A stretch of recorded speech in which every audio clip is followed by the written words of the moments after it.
Hihimayin ang mga plano ng gobyerno, mga usaping dapat alam ng bawat Pilipino. Yung mga sinasabi ho ninyo, do you have such kind of training for these communicators in the areas? Papasukin natin ang impormasyong dapat bukas para sa lahat. Meron ho ba tayo mga early warning systems in place para sa gayon ay mas maging aware ho yung ating mga kababayan na at risk po sa mga natural hazards? Ano ang pinakamaganda, pinakamalakas na depensa natin dito sa aggression ng China against us? Ano ang programa ng DOTR for the comfort and safety of the passengers? Di ba dapat siguro magkakaroon na rin tayo ng housing program for farmers o mayroon na tayo? Mga issue may kabuluhan. Pag-usapan natin. Sir, no, Palawan, yes, and always will be Philippine territory. So no amount of historical distortion or wishful thinking can make that change otherwise. Yung Universal Healthcare Law, pinasayan in 2019, February. Walang nagawa for 3 years. Pasado yung batas. Hallelujah tayo lahat. Uy, member na lahat ng Pilipino sa pila at gaganda na ang kalusot. Dito lang sa Pag-usapan natin with Oscar Orbos. Tuwing Lunes at Huwebes, alas 8 hanggang alas 9 ng gabi. PTV4 at Radyo Pilipinas at ang ating mga social media channels.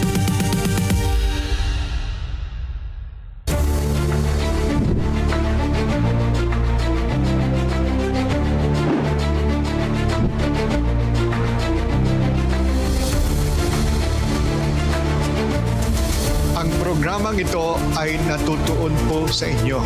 Galing po sa inyo at dahil sa inyo.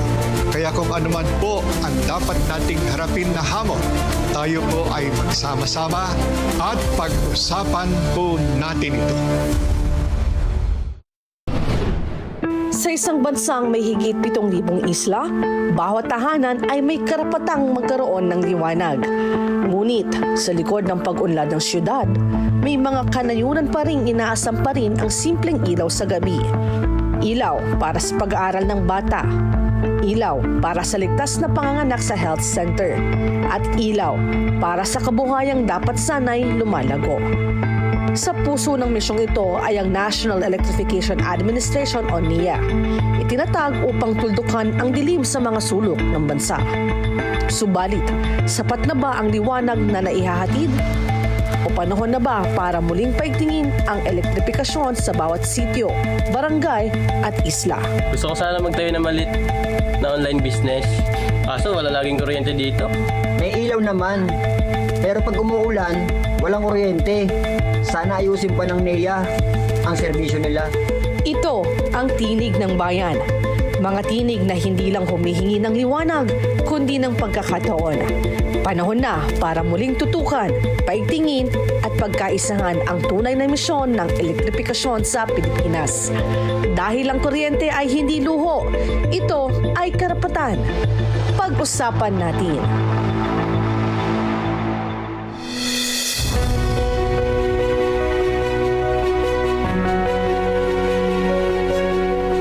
Magandang gabi sa ating mga minamahal nating mga kababayan.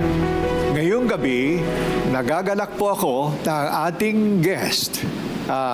Dito po sa pag-usapan natin ay isang tinatawag kong civil servant per excellence. No? Ang pangalan ho niya ay Antonio Mariano Almeda. Pero ang gusto niyang pangalan niya ay tawag natin lang na Nani.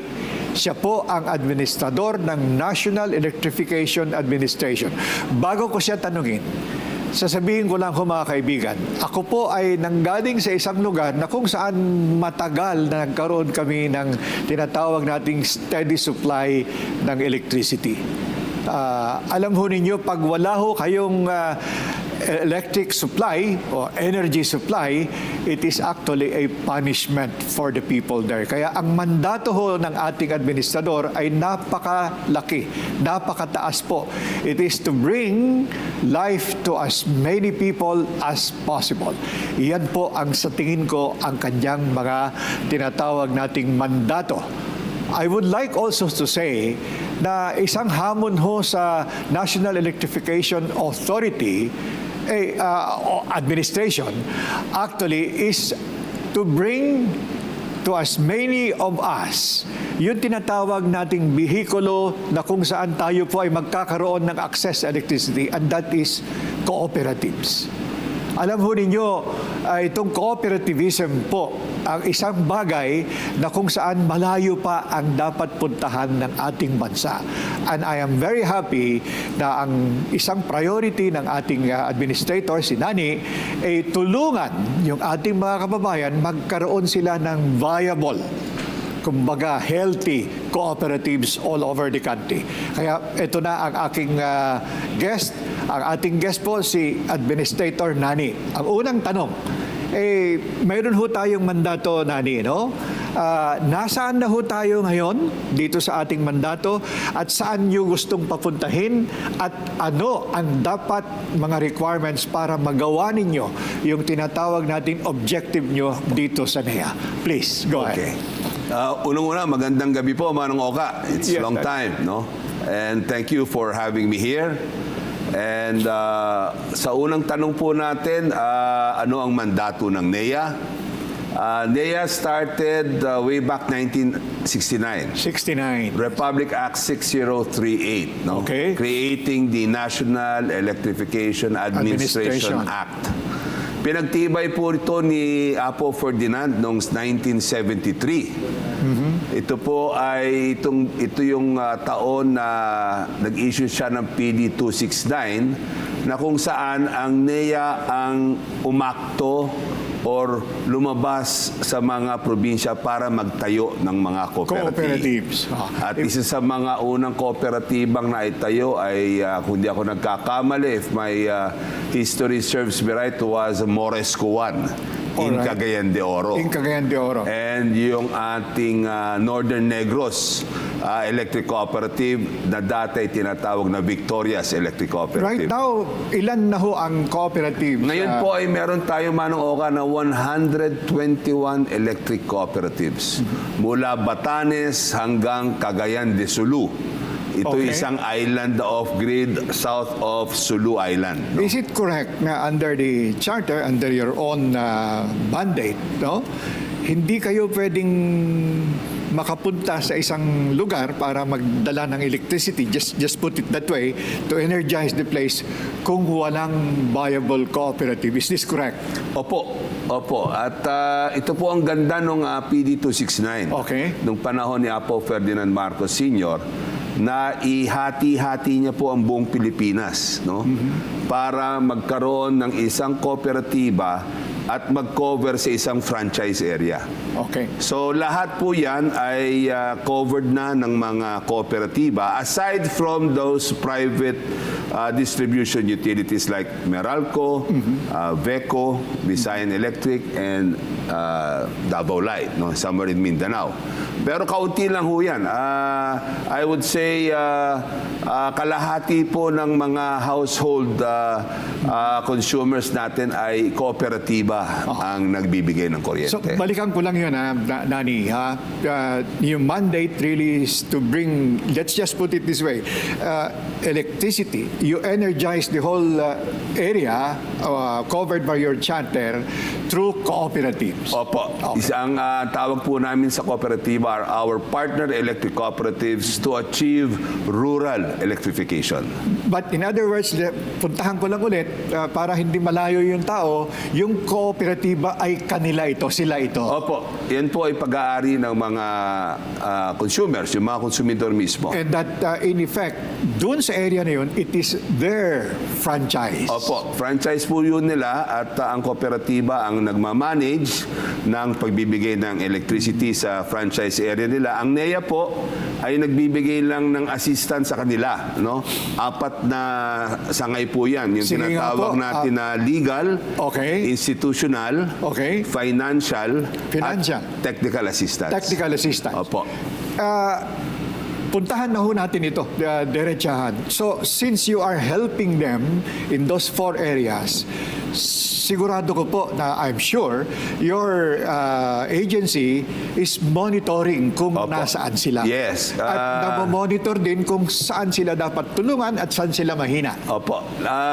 Bawat electric cooperative po ay may periodic reportorial responsibility na kung saan ay sinasubmit nila ang mga key performance indicators nila sa NEA. At ang NEA naman din po ay periodically umiikot po ang aming mga personnel to do an audit, no? Na kung saan para siguruhin na ang operations ng isang electric cooperative ay ayon sa batas na tinatawag na ang latest po natin ay yung amended ng PD 269 is Republic Act 10531. All right. Okay. So, yun po ang sinusunod na yun po ang Biblia ng mga electric cooperative na sinusunod nila na kung saan ang NEA naman ang nagpapatupad kung ano nakasulat dito sa batas. Now, doon naman sa kanilang performance, Nani, no, I will have to point this out para malaman ng ating mga kababayan. You are helping the cooperatives in all those ways para sila po ay gaganap ng tama to service the people. So it's really helping them para mapaganda ang serbisyo sa tao. Bukod po dun sa apat na binanggit kong sangay na legal, institutional, financial at technical assistance. Ang NEA rin po ay isang GOCC, Government Owned and Controlled. Nag-evolve na po ang NEA. No? Kung saan ang national government ay nagbigay ng equity fund sa NEA. No?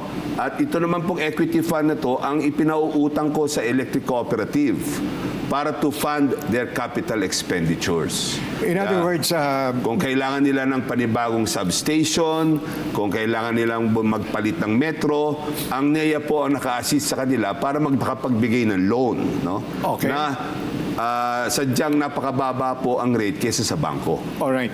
So far, dahil napuntahan natin yung in effect that's part of your financial assistance to them. May mga requirements ito just like any other banks. Meron pong criteria yan. For them, net financial contracting capacity, pareho rin po ng para sa bangko. Now, aside from that, meron pa rin hong role ang NEA kung saan every year ang national government through the General Appropriations Act ay nagbibigay ng amounts of subsidy. Tulong sa kanila. Tulong po para yung line extension, alam niyo po ang sitios, no? Ang mga sitios ay moving targets yan eh. I'm sure you're familiar sa probinsya nanganganak ko ang mga sityo, no? At yung from the last point na merong kuryente, pag nagkaroon ng sityo sa several kilometers away, kailangan ho natin extend yung linya ron, no? Alam nyo, madaming request na ganyan maglagay. And usually, we will have to talk about it. Hindi ganun kadali dahil yung linya na malayo, tapos tatatlo lang yung bahay doon, there's a lot of cost. No? Mamaya po, meron akong I would share with you yung aming strategy about that. No? Way back 2023, if I may, Manong Oka, sinabi po ni Presidente Bongbong Marcos sa kanyang SONA noong 2023 that gusto niya na ma-achieve ang 100% electrification by the end of his term. No? Ako po ay umupo noong 2022, November. Immediately po, sa tulong po ng University of the Philippines, yung mga engineers po ng University of the Philippines, yun po ang mga kasama kong bumubuo ng mga plano. Gumawa ko kami ng 5-year plan, no? Na kung saan yung 5-year plan po namin para ma-achieve by 2028 ang total electrification. To meet that objective. But syempre, yung 5-year plan na po yan, ay may fund sourcing po yan. May element of fund sourcing. Kailangan ho yun. No? So, nakahanda po yung plano namin na yan. No? At syempre, tatlo pong strategy ang aming... Please, go ahead, please. Yung una, yung sitio electrification program. Yung traditional na mag-e-extend tayo ng mga linya ng kuryente sa mga communities. Basta may minimum na 60 households, lalagyan na ho natin yan. Yan ho ang mga inire-request sa atin ng mga congressman. No? Meron din ho tayo yung Barangay Line Enhancement Program.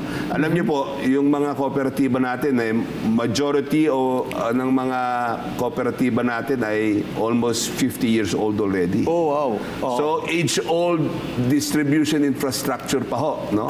So kailangan ho i-upgrade na 'yan, no? To accommodate the demand, no? And yung last pong sangay ng strategy natin, yung tinatawag nating photovoltaic mainstreaming. Which is? This is a solar home system Okay. na kung saan bibigyan natin ng kuryente yung mga malalayong lugar talaga. Mostly IPs community. No need for a line. No need for a line. Na habang nag-aantay ho silang maabot ng linya, meron ho silang solar with battery. Excuse me, Nani, that is very exciting and to me, that is something that many people would look forward to. Yung bang investment doon, galing sa NIA o galing sa co-op mismo? Galing po sa NEA yan. It's a government subsidy. In other words, ay programa ni Presidente Bongbong Marcos. How nice. In other words, kung ako po ay mayroong mountain sitio na wala pa sila, ang mangyayari po niyan, let's put it on the table.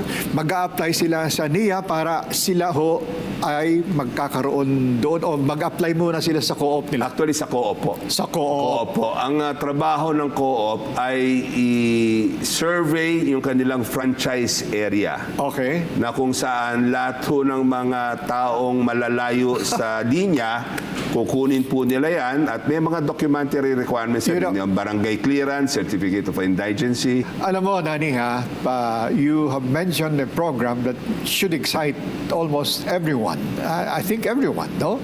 Ito yung photovoltaic, in effect, extensions, no?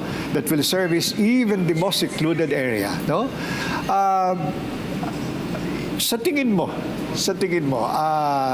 how far will this go insofar as providing electricity not only to the homes, but also to the schools? Because, importante ho na may electric power yung school dahil their access through the internet would be influenced by this. You will not only be affecting the lives, but the education of people. Dito muna ako, Manong, sa photovoltaic mainstreaming. Okay. Itong photovoltaic mainstreaming, Manong, is a standalone solar home system with 40-watt capacity that can light up 4 bulbs, a radio, a built-in radio, and can charge a cell phone charger. So I can have access to internet? You can have access to internet already. All right. So, yan ho ay we are projecting to be able to cover at least 50,000 households 2025. Last 2024, we are only able to cover 2,000 households. But now we went full blast. We got funding from the national government. We are expecting to minimum of 50,000 households. So in effect, ang connection dito per household? Per household po ito. So isang system is for my house? Isang pamilya. So yung isang system for your house? Opo. Ngayon, para may sustainability po, kasi ang question dito, sustainability. Yes, I was about to ask that. Pagka-install ho sa isang bahay, lahat ho yan iti-turn over namin sa kooperatiba. Ngayon, ang ERC, Energy Regulatory Commission, set a rate of 8 pesos a day for the use of the solar home system, of which most of the cooperatives hindi nila sinasagad yan, no? Nasa 5 pesos, 6 pesos. So isang pamilya ho, sa halagang 5 piso, magkakaroon ng ilaw sa maghapon. At napaka-importante po ito doon sa mga batang nag-aaral. Dahil nung wala ho silang kuryente, pagdating ng gabi, wala na ho silang mababasa. Should that include, let's say, excuse me refrigerator? Hindi ho kakayanin dahil 40-watt capacity. Talagang ilaw lang ho sa gabi ang kailangan natin. At para attach din ho sila sa poblasyon, nandun ho may radyo silang sarili. At napaka-importante rin makapag-charge ka ng cellphone na telepono. So technically, mabuti ho, puntahan ho natin ito. Mayroon nagkakaroon doon lahat ng households, but yung maintenance, in fact, maybe the collection of whatever it Yes, is required cooperative sa cooperative. Responsibility. So dapat minomonitor nila Minomonitor ho lahat. nila All yan. right. Minomonitor ho Is nila there a yan. requirement you would actually impose on the co-ops so that sila po will be on top of this? In other words, you will have to monitor them. It has been a policy issued by NEA that they have to take care of these household consumers enjoying the photovoltaic mainstreaming. Sila ho ang bahala In doon. other words, as far as NIA Responsibilidad ho nila. responsibilidad ng Responsibilidad. co-op. Actually, That's nice extra to hear. income ho nila yan eh. Yes, sir. Extra income po. Ang gobyerno ang bumili ng aparato at pag tumatakbo na, sa kanila na humapupunta yung kita, no? Whether 5 pesos, 6 pesos, or 8 pesos a day, that's additional income for them. That's really nice to hear. Pero yung magandang isa pa, yung edukasyon. Opo. Okay, please. Just recently, last year, nag-usap po kami ni Secretary Sani Angara. Okay. At ang sabi niya sa akin, admin, lahat ng electrification budget ko, ibababa ko sa NEA at ikaw ang gumawa ng programa. At napagkasundoan po namin, ang una naming paiilawan ay yung mga tinatawag nating last mile schools. Ito po yung mga eskwelahan sa bundok, sa IP communities na walang kuryente. Wow. So just recently, last June, February ho kami nag-usap dito at kinausap ko po ang mga partners ko sa University of the Philippines. Pwede ba tayong gumawa ng isang prototype model with all the specifications? Paano natin malalagyan ng solar with battery ang mga eskwelahan? No? You know, nice to hear you have involved our favorite school, no, UP. But opo. Dito lang, sa akin lang, no, kung sila po ay connected na in so far as energizing them through this photovoltaic, shall I say, instrument. So now they are now connected with the internet. Mayroon lang akong isang itatanong.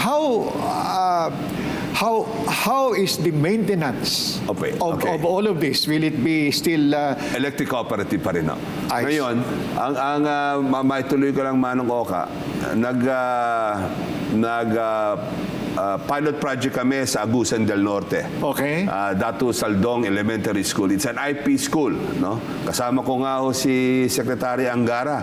Pumanik ho kami ng bundok. 2 oras kami naglakad. Tumawid kami ng 2 ilog para makarating dun sa eskwelahan na yan. At nakita po niya yung solar home panels, solar power panels, at saka yung battery energy storage system na for classroom school ito, at nilagyan ho namin ng Starlink. Wow. Para meron hong access sa internet, no? Yes. So itong mga batang ito ngayon, at nilagyan ho namin ng mga interactive na mga 55-inch TVs, no? Para interactive na ho ang pamamaraan ng pagtuturo. At ang ganda ho nito, bukod sa meron na silang internet, pwede na sila bigyan ng DepEd ng mga tablets. Yes. At medyo kasabay na po nila yung mga bata sa poblasyon at sa mga public schools sa mga pamamaraan ng pagtuturo. In other words, yun naman mga instruments sa DepEd yun. DepEd ho yun. Pero DepEd ho yung yan. instrument to provide the energy, still with the co-op. NEA po mag-i-implement, ang co-op, NEA po magfa-fund na mag-i-implement, gagawa ng programa, at ang co-op po ang mag-i-install. Alam mo, As in fact, meron ho kaming programang 295 schools within the year of which we will cover. You know, you have said so far all the good news, no? I will not ask about the problems, but let me ask, dagdagan ko lang. Supposing mayroon namang grupo na maliliit na, shall I say, fishermen, no? Sa isang isla, na kung saan kailangan din nila ito. It's business. Business in the sense na it's livelihood for them. is there room for them in this scheme? I suppose it should be the co-op's responsibility, but would you actually encourage that so that they will have access also to these kinds of modernization? Alam mo, Manong Oka, ako umiikot ako sa buong Pilipinas. Yes, please. Nakikita ko lahat ito. First of all, pagdating sa livelihood, madali ho namin gawa ng programa. But I have to admit na kulang pa ho ang tao ng NEA. No? Ako ho ay nakagear up lang ho ako muna dito sa photovoltaic at sa last mile schools. Alam mo, transformative ho ang nangyayari sa NEA ngayon no? Dati, that's good to hear, actually. Dati, regulatory agency lang siya, no? Ngayon po, NEA is in the front and center of nation building already, as I would like to put it, no? Kasi po, yung mga programa natin ay talaga nga namang inaabot natin ang kasulok-sulukan. I did not want to inject anything there. There was too much politics at some point. Pero huwag na natin pag-usapan yan. Ang importante ho dito, now you are reacting to the needs and the demands of our people. One is yung bahay nila, two, yung eskwelahan nila, and I was injecting, baka yung small business, pwede silang mag-access in the sense na they will have access to market information, they will have to in other words, just like what you're placing sa schools and the house, baka pwede sila dun. Pero ang justification nila is para naman connected kami sa aming merkado. Pwede, I can take a look at it, pero nakakonsentrate, sayang nga nasabi ko sa Manong, kahit na, kahit sa kagustuhan kong makover in every facet of the society, dito muna ho tayo, pagbutihin mo ho natin ang pagbibigay ng ilaw sa mga unserved at unviable areas, gayon din sa mga eskwelahan. Kasi Manong, pag nag-energize ka, makikita mo ang tuwa ng mga tao. That's true. Na matagal nilang inaasam-asam at inabot na sila ng gobyerno. Ayan Danny, mayroong tanong yung ating mga kababayan. Babalik ho tayo at sasagutin mo yung tanong nila. Sige po, Manang. Tanungin ko lang, na-upgrade ba natin yung kanilang skills and competence and training? Ano ho bang ino-offer nyo sa kanila? Paano ho ba makakatulong ang NEA doon sa intermittent kung minsan walang electricity? Paano ba makakatulong yung NEA dahil minsan doon sa mga lugar nila mahal ang electricity?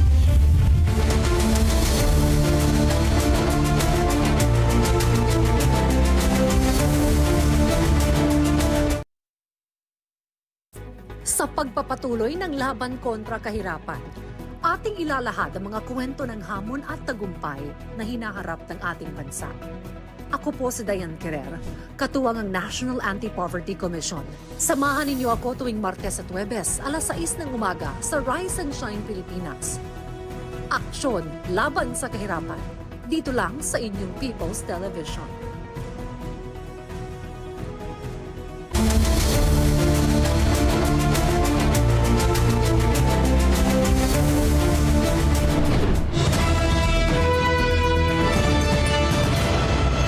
Sa gitna ng modernong panahon, kuryente na ang pundasyon ng halos lahat. Mula sa pag-aaral, kabuhayan hanggang sa kaligtasan. Ngunit sa liblib ng mga sityo at malalayong barangay, nananatiling tanong ng masa, nasaan na ang kuryente? At higit pa roon, nasaan ang tulong? Paano ka? Bakit hanggang ngayon marami pa rin na walang kuryente? Kailan kaya ito mararating ng NEA? Manong Oka, paano kayo makakaahon sa hirap kung laging walang kuryente? Sana may proyekto pa ang NEA at programa para sa aming gustyanteng may hirap. Sa likod ng mga programang nakalatag ng National Electrification Administration o NEA, nariyan ang mga planong magbigay liwanag sa bawat sulok ng bayan. Ngunit sapat ba ito? Epektibo ba? Ramdam ba ng mamamayan? Narito ang tanong ng masa kay Manong Oka. Nagbabalik po tayo mga kaibigan dito sa pag-usapan natin. Nani, narinig ko natin yung question ng man on the street. Yan ang tawag natin, no? Ang tanong ho niya, very simple. Paano ho ba makakatulong ang NEA doon sa intermittent kung minsan walang electricity, kulang, parang ganon. At pangalawa, idagdag ko na, paano ba makakatulong yung NEA na minsan doon sa mga lugar nila, mahal ang electricity. Would you have answers to this, please? Doon muna tayo, Manong, sa intermittent, no? Okay. Yung reliability issue. Yes.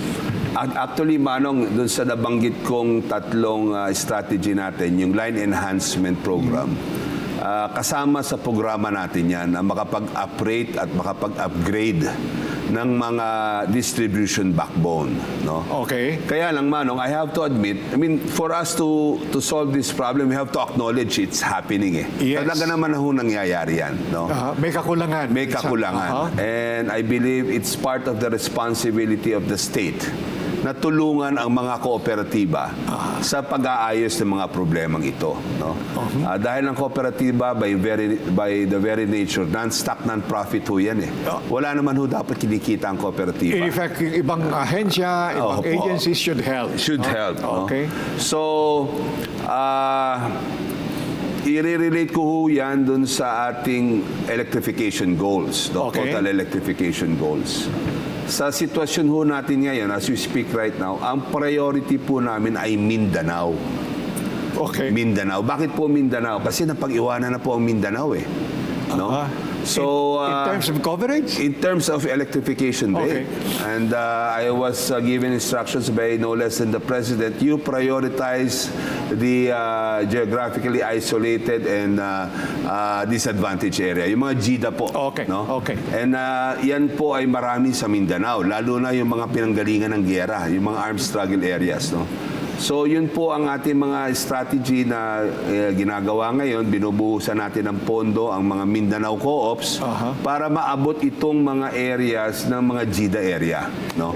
In other words, sagot dun sa tanong, you're doing your best where you can. Yes, Manong. Okay. And kung kayo man ay taga Luzon o Visayas, darating din po tayo dyan. No?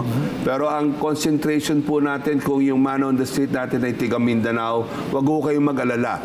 At ang NEA ay nakafocus na maitaas ang electrification energization rate ng Mindanao. Alam niyo po, Manong, ang Luzon at Visayas nasa 95-94% na no? Ang energization rate. Ang Mindanao po ay nasa 75% pa lang. Medyo mahaba pa. Hinatak ho pababa ang ating energization rate to 89% noong 2024. Okay. No? Ngayon po, end of 2025, we are expecting that we can reach about 91%, no? 2% increase. Doable yan, Danny? Opo. Okay, good to hear. What about yung isang tanong niya na medyo mahal ang aming elektrisidad compared to, sinabi niya siguro balikbayan ito, he came from another jurisdiction here in Asia at parang tayo ay isa sa mga mataas.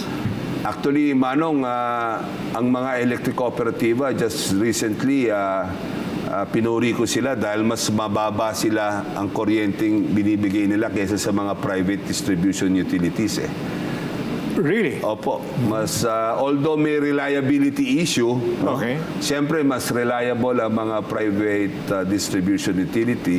Pero ang mga kooperatiba offers a lot cheaper electricity rate than the private. The other thing is, yung rates is not you, it's actually ERC. Yan po ay saklaw ng Energy Regulatory Commission. Kasi doon lang ho sa Pangasinan, tatlo yung aming, I will not go into the details, no? Magkakaiba yung rates. Depende po kasi yan kung saan nila binibili. No? Pare-pareho sila ng competitive selection process, pero medyo technical na po, Manong. Yes, I mean, yes, it will depend on the time, that how much is the fuel. Pero ang aking lang po masasabi, ang kasagutan ko po dyan ay wag ho kayong mag-alala. At Yes, please. ang ating Energy Regulatory Commission ay masinsin na pinag-aaralan bago aprubahan ng mga rates na yan. Okay. You know, sa akin, this is very important kasi yung mga ating mga kababayan, they're all over. And then pag umuwi sila, ayaw ko yung naririnig na they're complaining about us and pinupuri nila yung pinanggalingan nila. You know, everyone is doing its best, Opo. at utmost. And I Opo. think, sa akin agree. lang, ang tingin ko, sa tagal ko nang nag-o-observe, there is a break somewhere here na I think there is a break for the country. Opo. Anyway, ganito ho. Napuntahan natin yung co-ops, kung ano yung tulong nyo sa kanila. It's all for the sake of the consumer. Tanungin ko lang, na-upgrade ba natin yung kanilang skills and competence and training? Ano ho bang ino-offer nyo sa kanila? Napakagandang tanong po yan, Manong, no? Alam niyo po ang NEA, gaya po nung nasabi ko earlier, we are providing legal, institutional, financial, and technical. Okay. Now, in terms of institutional assistance, lahat po ng directors ng mga co-op, kapag nahalal sa kanilang mga posisyon, automatic po yan, dadaan po sa rigorous training ng NEA yan. No? Magbibigay po tayo ng training. Unang-una, pinapaintindi po natin sa kanila yung kung anong IPIRA. Pangalawa, kung ano ang Republic Act 10531 Yes. na governing the electric co-ops. At siyempre, kasama rin doon yung mga parliamentary procedures on how to conduct an effective board meeting. No? And of course, binibigay din po natin sa mga bagong halal na director that they are the policy makers and they are the check and balance of the management.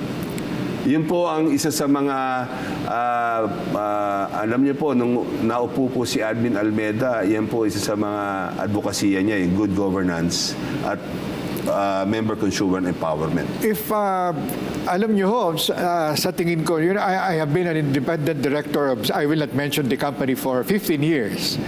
And sa tingin ko ho, kung yung mga compliances, yung mga competences and training sa accounting and audit, bumababa ho sa mga directors. I am sure NEA is tending to this. This should be, or is it already, a requirement. Kasi kung hindi sila pumasa doon, they cannot qualify to continue sitting in the board. Is that correct? Well, hindi naman ho. Well, actually, at first, I have to admit, gusto ko sanang gawin ganon. No? Pero para naman hong we are curtailing their rights to represent their... Kasi naboto sila. Elected ho sila. But ang atin na lang ginagawa ay sinisiguro ho natin na mabigyan sila ng proper training. At dun sa mga electric cooperatives na kung ang board of directors ay kailangan ng sustained assistance, nag-a-assign po tayo ng mga taong taga-NEA. No? Ang tawag po ron ay project supervisors. Is it possible, aywan ko ho, no? Kasi ito, nadaanan ko, Nani, no? Na nakita ng NEA, mukhang mahina sila sa collection dito, nahihina sila sa accounting. Mukhang hindi sila is there a remedial, shall I say, remember, your obligation is to the consumer. That's right. It's not to the board of directors. Mayroon bang remedial measures na gagawin kayo? May mga experts po ang NEA. No? Tinatawag, pag sa dating sa board matters, naglalagay ho tayo ng project supervisor. No? Ngayon, pagdating sa mga financial matters, may financial assist tayong tinatawag. No? Tao mismo. Tao mismo. Tutulungan sila on the ground. Pag kung technical naman, meron tayong technical assist. So lahat po yan ay available sa NEA. At either makikita ng NEA yan in their periodic audits or pwedeng mag-request ang mga co-op mismo. Or the consumers themselves. Well, pag nakarating ho sa amin ng mga, alam nyo, marami ng mga consumer complaints na pinagmulan ng investigasyon ng NEA. That's nice to hear. In other words, you have a process on top of everyone to assure good performance and competency. There are KPIs, key performance indicators that we are maintaining. No? Na pag may nag-red flag, immediately papaimbestigahan namin po yan. Sa akin ho kasi malapit sa akin yung co-ops to me. So far, wag na natin puntahan kung bakit we as a nation, we have not been very successful. We should improve, no? The way I see it, from what you are saying, you are moving towards that to improve the competences and actually to empower the member consumer. Exacto. Because of them, the consumers will be affected. No? After all, sila ho ang may-ari ng co-op eh. Di ba? Yes, sir. There has to be some inclusive capacity that has to be done. They have to empower them. Dahil at the end of the day, sa kanila ho yan eh. Mayroon ho tayong tanungin na sensitibo. Do you also approve and oversee how they spend their money? In other words, director's fees and all that. Mayroon ho kayong... Mayroon ho. They are all operating under a cash operating budget, the COB, na Which they report. inaaprubahan ng NEA. That's Okay, nice. so they have to do and limit their expenditures according to the submitted COB. No? May pag nag-exceed sila, they will be made to explain. Kanina, Nani, you mentioned about in effect, the involvement of the University of the Philippines in some of your missions here. Is this something that has started to gain ground? In other words, yung UP ba willing to help you all the way? Opo. Actually, nagpapasalamat po ako kay President Gigil Jimenez dahil pinahiram po niya sa akin yung isang associate din niya, si Professor Wally Del Mundo. Right from the very start, nang upo po ako. Katabi ko na po si Professor Wally Del Mundo. Designing the programs, technical, and feasibility, sila ho ang gumagawa. Dahil I have to admit, kung NEA ho ang gagawa, hindi po tayo para sigurado kung meron tayong technical expertise. At saka sa dami nila. Sa dami po nito. So ibinabato ko po sa UP, datating na lang po sa akin, yes or no na lang. No? Napakalaking bagay po yan. At even in the training programs, UP is with me. Yung pag-i-explica, pagtitraining on the directors of the EPIRA 101. Lahat po yan, UP ho ang katulong namin. I will have to inject, no? UP is actively involved, and this is also an invitation on the other schools if they would like to help. They're welcome. Sige po. I mean, they're always welcome. They're always, I wish my alma mater, De La Salle University can help on the Maybe we should invite them, no? Mayroon akong hindi ko iiwanan ito, no? What if mayroong private sector group who would like to invest in co-ops? Because unang-una, tingnan nila na maganda. And number two, they have plans for some industrialization in that area. Kailangan kasama nila yung co-op. Do you have an open door for this to make it accessible to them? Manong, provided po yan sa Republic Act 10531. Good. There are 3 modes, no? 3 Sige nga. ways for private participation, no?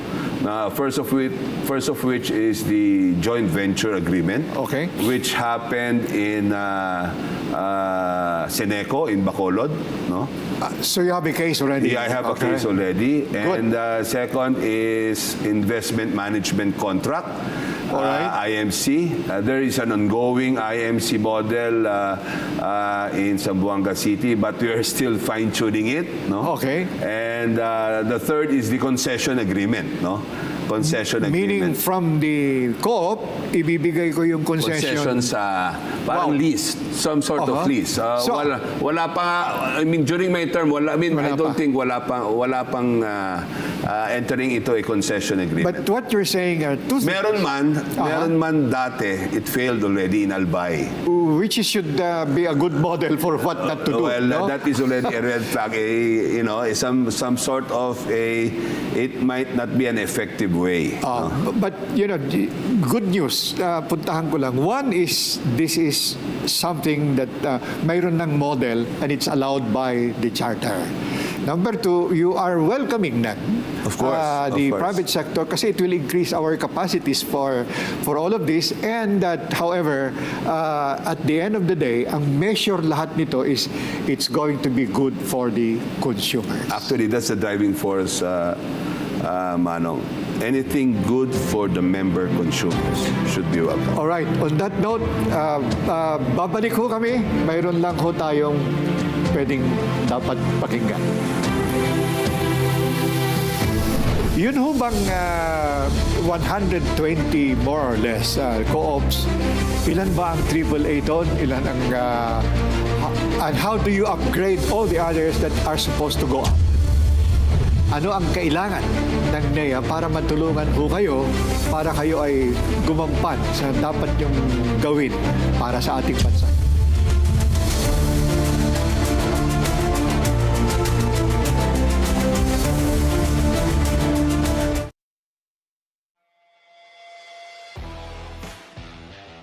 no need mag-warm up dahil always ready.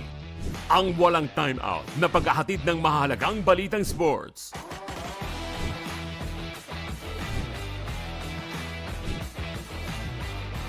Kasama ang ating starting six.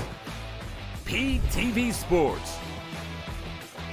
Dito lang sa PTV Sports Network.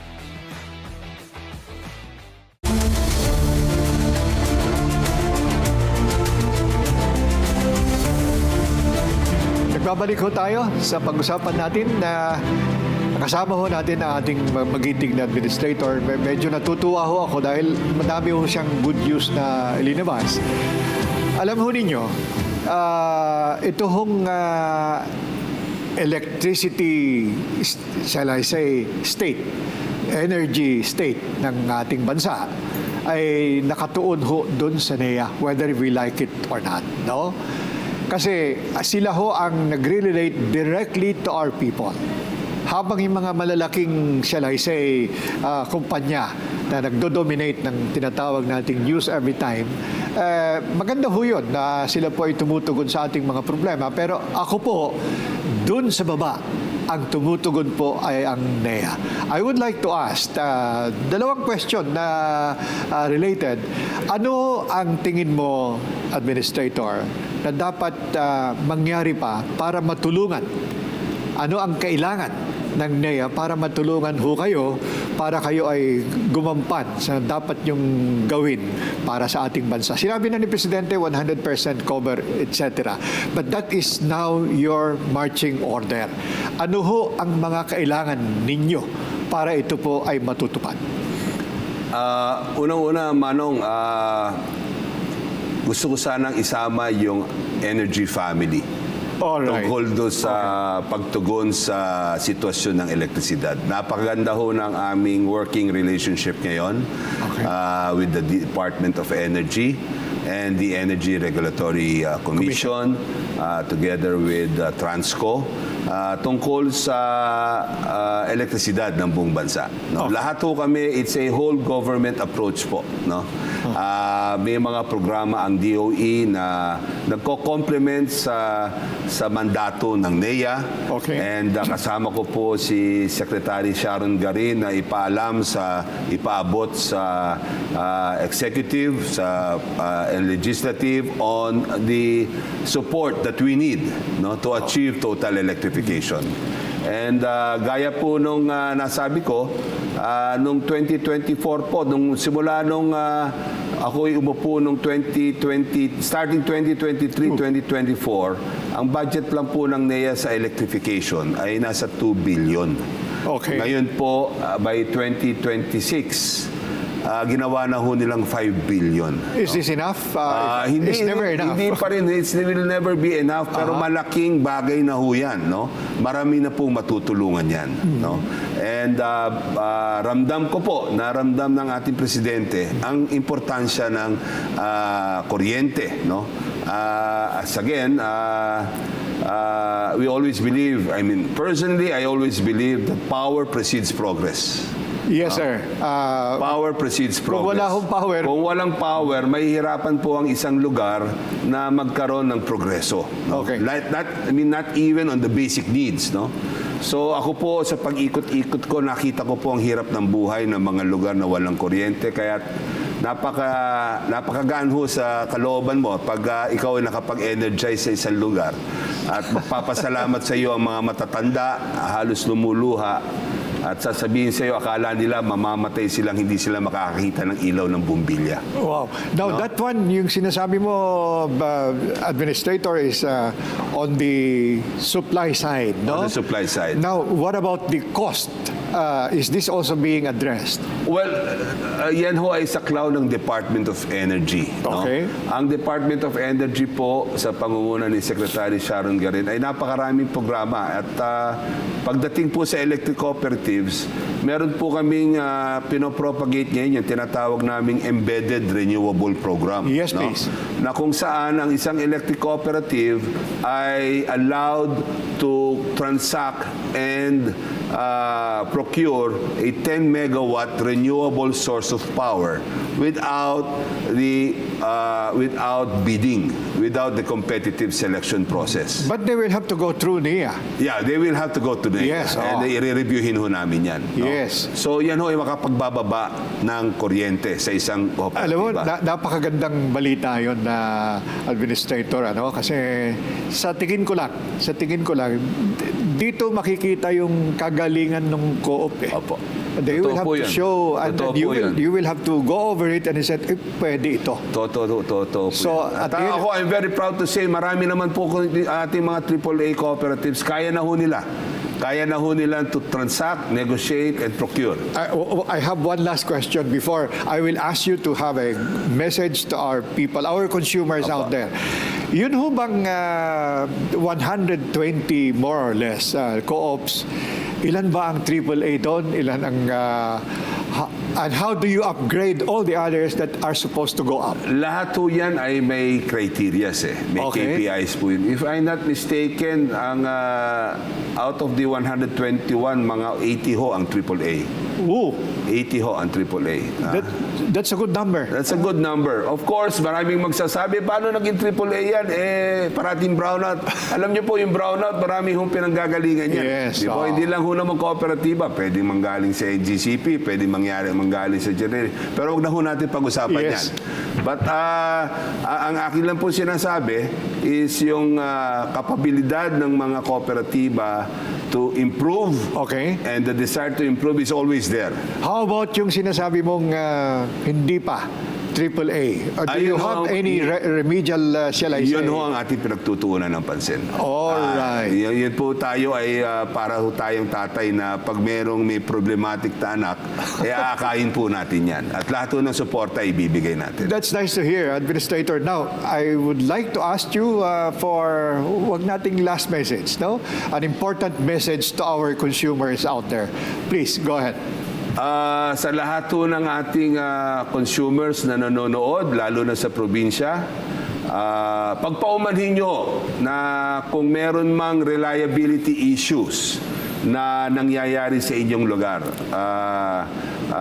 Ako po bilang administrador ng NEA ay puspusan ang aming pag-aasikaso at pag-alam sa mga problemang ito at rest assured kasama po ng kooperatiba ang National Electrification Administration ang mga paghahanap ng solusyon at paraan paano maging more reliable ang paghahatid ng kuryente sa inyong mga lugar.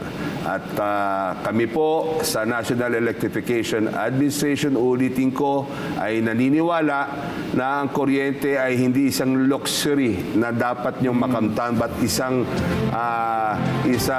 karapatan ninyo bilang isang Pilipino.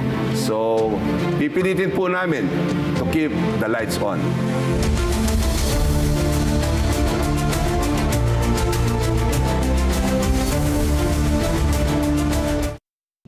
Tutukan ang mga solusyon at aksyon sa mga isyu ng bayan at programa ng pamahalaan para sa bagong Pilipinas.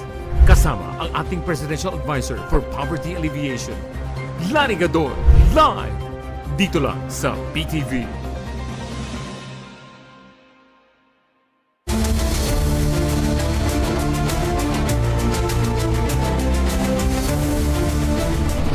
Alam ho ninyo, sa mga narinig ho natin sa kanya, hindi lang ako hopeful, I am almost confident na mag-i-improve po by leaps and bounds yung electricity condition ng buong bansa, including the cost. Kilala ko si Nani dahil I would like to think na kilala ko yung pinanggalingan niya, Lourdes School, Quezon City. At malapit ho yung aming bahay doon. And I know, tinatawag ko yung kanilang capacity to do their utmost in order actually to solve certain problems. Susundan ko yung kanyang sinabi, mga kaibigan, ang elektrisidad has a direct relation to the right of people to life. Because kung wala silang hanap buhay, wala silang edukasyon, wala silang, let's say, access to certain services, parang sila ho ay hindi kasali.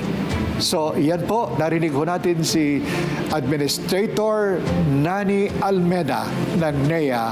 Sila po ay nagsisilbi sa mga co-ops, but ang totoo po, sila po ay nagsisilbi sa ating mga consumers in the rural areas. Maraming salamat at ako po ang inyong lingkod, nagpapabigay ng inyong tinatawag nating magandang balita.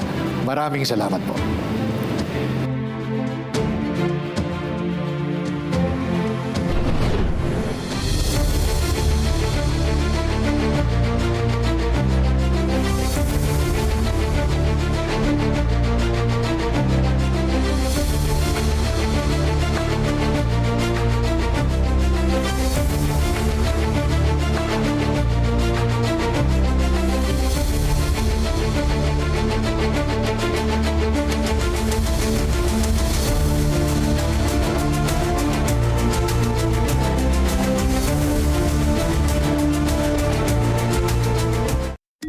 Roadwatch,